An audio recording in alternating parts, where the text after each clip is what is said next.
दर्शकबिन नमस्कार, म पूर्ण बहादुर खत्री। तपाईले हेर्दै हुनुहुन्छ केरन अनलाइन टीवी। आज हमें अपना भीष्म टैंक यहाँ उतारने की जरूरत है। आज हमें अपना रफेल यहाँ पे उतारने की जरूरत है और छेद कर देने की जरूरत है इस पहाड़ में और घुस जाने की जरूरत है नेपाल में। ये मैं जहाँ पे खड़ा हूँ उसके पीछे नेपाल दिख रहा है। ये पूरा नेपाल है। ये सामने नदी के उस पार वो जो पहाड़ दिख रहा है उसके पीछे नेपाल है। ये पहाड़ जो है उस पहाड़ से सटा हुआ था और 1990 के आसपास जो है उस पहाड़ को काट के जो है ये नदी चौड़ा कर दिया गया। और ये नदी चौड़ा इसलिए कर दिया गया कि उस समय जब नेपाल में बाढ़ आता था तो नेपाल पूरा बह जाता था, पूरा तबाह हो जाता था, पूरा बर्बाद हो जाता था। नेपाल की दादागिरी देखिए। ये छोटा सा देश साला नेपाल, और इसकी दादागिरी देखिए कि इसमें 36 स्पैम है। इस बैराज में आपको मैं दिखाना चाहता हूँ। इस 36 स्पैम में से 18 स्पैम हिंदुस्तान में है और 18 स्पैम नेपाल में है।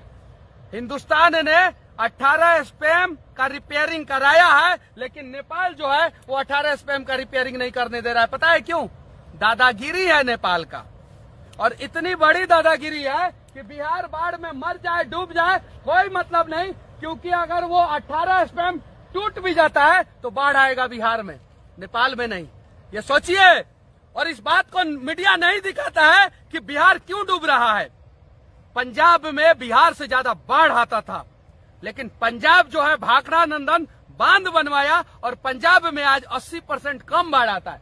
अगर ये जो है डायरेक्ट 100 किलोमीटर लंबा इस साइड बांध और उस साइड बांध बनवा दिया जाए, नेपाल जहां तक है वहां तक छोड़ दिया जाए और नेपाल के आगे बांध बनवा दिया जाए, तो बिहार में भी 80% कम बाढ़ आएगा।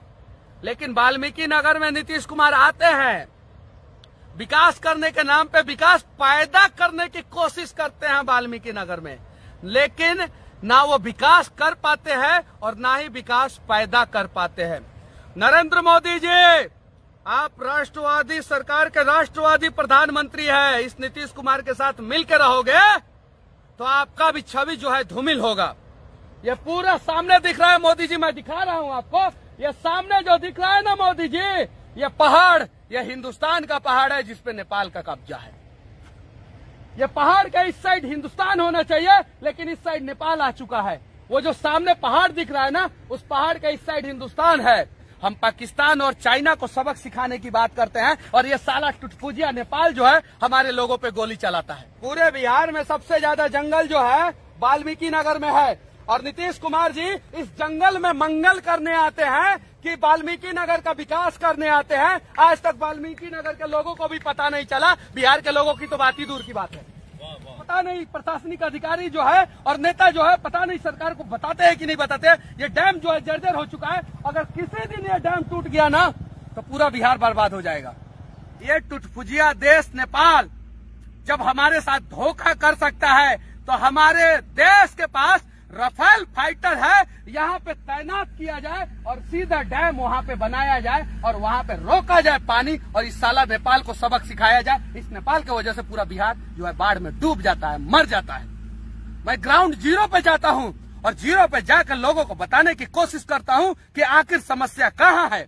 मैं कोई पत्रकार नहीं हूँ, मैं एक साधारण बिहारी हूँ जो बिहारियों की समस्याओं से वाकिफ है और बिहारियों की समस्याओं के लिए आवाज उठा रहा है। ये पहाड़ इस साइड का और इस साइड का, अगर दोनों पहाड़ के बीच में जो है अगर एक गेट लग जाता है, जो ये सामने वाल्मीकि नगर बैराज दिख रहा है वैसा ही बैराज लग जाता है अगर यहाँ पे, तो मैं दावे के साथ कहता हूँ ये नेपाल जो है बात बात में पानी छोड़ के बिहार को बर्बाद करने की धमकी देता है ना, ये साला नेपाल जो है बाढ़ में डूब के मर जाएगा। ये साला, ये नेपाल साला जब बाढ़ में डूब रहा था तो हमारे देश के नेताओं ने इस नेपाल को बचाने के लिए भरसक प्रयास किया और रास्ता दे दिया। और आज ये नेपाल ने धोखा हमारे साथ ये किया है कि नेपाल में जितनी भी नदियां हैं उस सारी नदियों को जोड़ के और पानी जो है हिंदुस्तान में छोड़ देता है।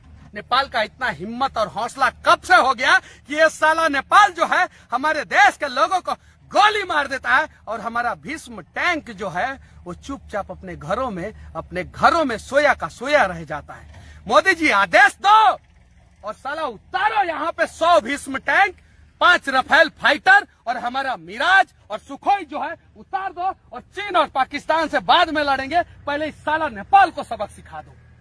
इस नेपाल के वजह से बिहार के 12 करोड़ लोग परेशान होते हैं, उत्तर प्रदेश के 22 करोड़ लोग परेशान होते हैं, उत्तराखंड के 5 करोड़ लोग परेशान होते हैं और पश्चिम बंगाल के 10 करोड़ लोग परेशान होते हैं। इस नेपाल की वजह से आधा हिंदुस्तान में बाढ़ आता है और सिर्फ ये नेपाल साला जब डूबता था, मरता था, तो हमारे पैरों पे गिरा था और आज जो है नेपाल जो है मनमानी कर रहा है। ये साला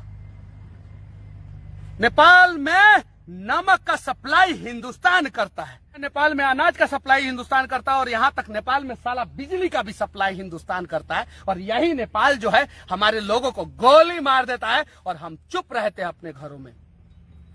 दुनिया का चौथा सबसे शक्तिशाली आर्मी हमारे पास है और ये साला नेपाल जो है ये हमें आंख दिखाता है। आज हमें अपना भीष्म टैंक यहां उतारने की जरूरत है, आज हमें अपना रफाल यहां पे उतारने की जरूरत है और छेद कर देने की जरूरत है इस पहाड़ में और घुस जाने की जरूरत है नेपाल में। तब जाके सबक सीखेगा ये साला और ये बाढ़ में हमें बर्बाद करता है ये साला नेपाल। और कुछ लोग बोलते हैं, मैं अपशब्द बोलता हूं, जरा सोचो, हमारे राष्ट्र के साथ धोखा हो रहा है, हमारे देश के साथ धोखा हो रहा है, हमारे बिहार के साथ धोखा हो रहा है, तो मैं क्या करूं? श्री रामचंद्र जी ने भी कहा था, गयो 3 दिन बीत भय भी न होत न प्रीत, और इस नेपाल को भय दिखाना पड़ेगा। और मनीष कश्यप आके जो है यहाँ पे हिंदुस्तान और नेपाल के बॉर्डर पे चिल्ला रहा है कि है हिम्मत नेपाली साले, तो हिंदुस्तान में घुसो, हम तुम्हें सबक सिखाएंगे, सबक सिखाएंगे। जब तुम बिहारी को, जब तुम हिंदुस्तान के लोगों को वैल्यू नहीं करते हो तो हम क्या करें? तुम्हारा पूजा करें? बिहार चुनाव है और बिहार के लोगों सीधे सरकार से मांग करो कि जो नेपाल को सबक सिखाएगा हम उसे ही वोट देंगे, जो नेपाल को सबक नहीं सिखाएगा हम उसे वोट नहीं देंगे। 12 करोड़ बिहारियों में से एक बिहारी मैं मनीष कश्यप यह आश्वस्त करता हूं कि मैं इस नेपाल से लड़ने के लिए तैयार हूं। 12 करोड़ बिहारी आप लोगों को भी लड़ना होगा। सरकारें आएंगी, सरकारें जाएंगी, ये सिर्फ और सिर्फ बिहार और हिंदुस्तान को बर्बाद करेंगे। हम बिहार और हिंदुस्तान के लोगों को, हिंदुस्तान को भी बचाना है, बिहार को भी बचाना है और सवाल करना है अपनी सरकार से कि ये छोटा सा टुटपुजिया देश बार बार बाढ़ से हमें बर्बाद करने की धमकी क्यों देता है? ये छोटा सा टुटपुजिया देश जब बाढ़ से बर्बाद था तो ये सामने जो पहाड़ दिख रहा है इसे हम हिंदुस्तान के लोगों ने चीर दिया कि साला नेपाल तुम बच जाओ, भले हम बर्बाद हो जाएंगे तो क्या है। हमारा दिल इतना बड़ा है, लेकिन हम बिहारी अब जाग चुके हैं कौन हमारे साथ खड़ा है और कौन हमारे खिलाफ खड़ा है, हमें पता है। बस इतना ही। देश के आदरणीय, इस देश के सशक्त प्रधानमंत्री श्री नरेंद्र मोदी जी, आपसे निवेदन पूर्वक विनती करना चाहता हूं कि इस नेपाल को जल्द से जल्द सबक सिखाएं। जय हिंद, वंदे मातरम, जय बिहार।